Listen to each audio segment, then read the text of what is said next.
అందరికీ నమస్కారం. మానవ జీవితము మనిషి పుట్టుట గిట్టుట కొరకే అంటారు. పుట్టుట గిట్టుట కొరకైతే అసలు పుట్టడమే ఎందుకు? ఈ ప్రపంచంలో ప్రతి జీవికి, ప్రతి ఒక్క మానవునికి, ప్రతి ఒక్క ప్రకృతిలో ప్రతి ఒక్క జీవికి కానీ, వృక్షాలకు కానీ, చెట్లకు కానీ, లేకపోతే జలచరాలకు కానీ, వన్యమృగాలకు కానీ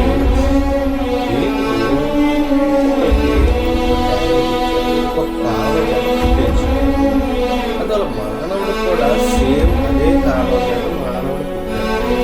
కానీ పుట్టడం గిట్టుట కొరకని చాలా పుట్టుట దేవుడు మీ ద్వారా కష్టపడి నేను గుర్తించాను. ఆ కారణం ఏంటనేది తెలుసుకోవడమే మానవ జన్మ.